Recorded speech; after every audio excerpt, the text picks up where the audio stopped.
Aujourd'hui, petit état de la colonie d'abeilles noires que j'ai installée récemment dans mon rucher. Comment se comporte-t-elle?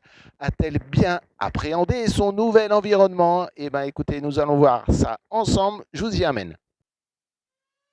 Je vous amène à la colonie d'abeilles noires. Donc là, pour le coup, une colonie que j'avais achetée. On voit que...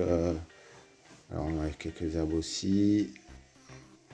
On voit que ça bouge bien, mais on voit quand même que qu'il y a moins d'abeilles que la colonie voisine. Intéressant à voir aussi. Mais bon, elles se sont bien adaptées. Vraiment, la couleur vraiment caractéristique. Et donc, on va regarder derrière à quel niveau c'est et pouvoir comparer la colonie avec celle que nous venons de voir. Donc, pareil, un petit tour. Allez, des herbes.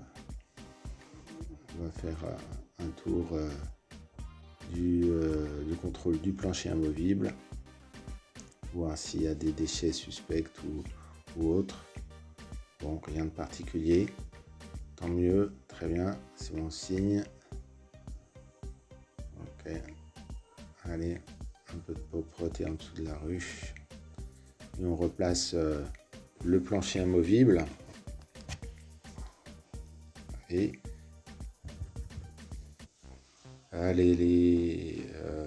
hop, en dessous, donc l'élément vide sanitaire. Alors là où, pour le coup, complètement vide, les abeilles montent, contrairement à l'activité qu'on avait vue sur la ruche d'à côté. Donc là, les abeilles sont toutes actives et elles sont en cours de construction, hein. On voit vraiment le décalage alors que les deux colonies sont quasiment arrivées en même temps. Et là, l'élément d'origine, on voit que les abeilles ont leur réserve et de miel et de couvain. Donc clairement une colonie qu'on va laisser se développer tranquillement.